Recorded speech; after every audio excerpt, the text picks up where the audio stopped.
नमस्कार। आज के एक ख़ास मुलाकात में हमारे साथ मेहमान रहेंगी अरुणा रॉय जी, जो मज़दूर किसान शक्ति संगठन की फाउंडर मेंबर है और ये जन आंदोलन से जुड़ी हुई है माइती अधिकार कानून के लिए। बाकी भी मनरेगा वगैरह बहुत बड़े बड़े कानून जो देश में आए वो आंदोलन से जुड़ी हुई है। बात करेंगे आज की चुनौती के बारे में। अरुणा जी नमस्कार।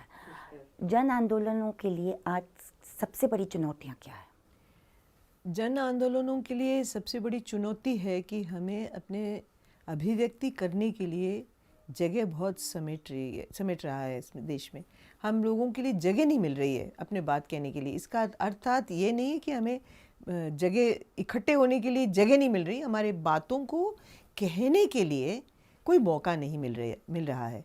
ना तो हमें मीडिया में मिल रहा है, ना तो हमें लिखने से प्रकाशित होते हैं कई जगह, और हमें बिल्कुल ही नज़रअंदाज करने के लिए सरकार का एक बहुत बड़ा एक योजना बनी हुई है और वो योजना का क्रियान्वयन भी शुरू हो गया है।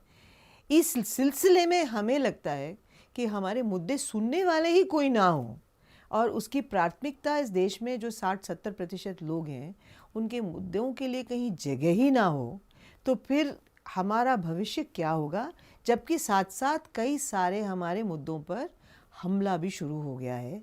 हमारे कानूनों को समेटने की, छोटे करने की, हमारे मुद्दों को विकृत करने के लिए बहुत सारे सिलसिले शुरू हो गए हैं। इसलिए हमें लगता है कि सबसे पहले हमारे वास्तविकता को समझें। हमें केवल वोट लेने के टाइम हमारे पास कोई नहीं आ सकता है। वो वोट लेने के लिए आए तो उसके एक बहुत बड़ा प्रक्रिया है। उस वोट के लिए एक जिम्मेदारी भी है, एक जवाबदेही भी है, एक दायित्व भी है। इसको समझकर उस वोट को लें तो फिर तो वोट बोलेगा, तो हम बोलेंगे तो हमारी बात को सुनना ही पड़ेगा। ग्रामीण रोजगार के लिए जो कानून बनाया गया 2005 में, उसके बाद में फॉरेस्ट राइट्स एक्ट, उसके बाद में ज़मीन को लेकर जो आंदोलन में मतलब अमेंडमेंट्स लाए गए 150 साल के बाद, और आखिर में कामगारों के लिए जो 150 साल से हमारे लिए प्रोटेक्शन किया गया, ये सब कानूनों में इस तरह बदलने की कोशिश की जा रही है कि आवाम और जनता के हक कम हो। आप ये चारों पांचों चीज़ को कैसे जोड़ेंगे और कैसे समझाएंगे लोगों को?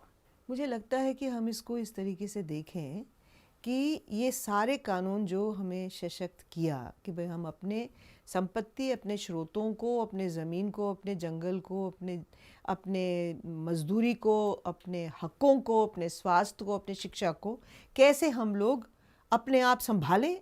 और उसमें हमारी भी बहुत जिम्मेदारियां बड़ी हैं, क्योंकि संभालने का अर्थ है कि आपको भी परिपक्वता के साथ, मैच्योरिटी के साथ उसको डील करना चाहिए। तो वो भी हमारे ऊपर भी जिम्मेदारी आई है।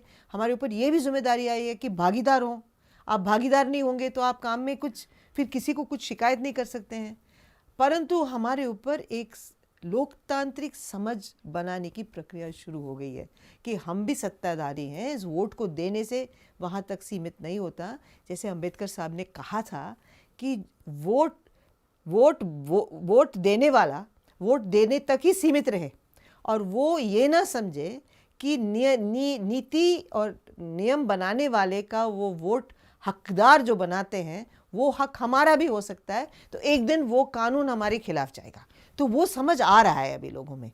वो एक खतरा है, कोई भी पार्टी अभी चला नहीं सकेगी। जब ये बढ़ता जाएगा ये समझ, फिर विकेंद्रित तरीके से लोगों के समझ को समझते हुए ही ये देश चलेगा। और वैसे ये देश चलेगा तो जो बिल्कुल ही हुकूमत ये चाहती है कि बिना कोई विरोध हो, कंपनी राज आ जाए या कॉरपोरेट राज आ जाए, या जो भी हम कहते हैं इसको परिभाषित करते हैं आम भाषा में, वो आ जाए तो फिर जवाबदेही भी नहीं है, सूचना का अधिकार भी नहीं है, और कुछ भी नहीं है। जैसे चाहे एक राजसत्ता में जो बैठे हैं वो लोग, और कंपनी वाले जो चाहते हैं पत्थर लें, हमारे ज़मीन लें, हमारे सड़क को बनाने की इसमें हमारे पहाड़ों को तोड़ रहे हैं। ये अरावली पहाड़ को तोड़ रहे हैं।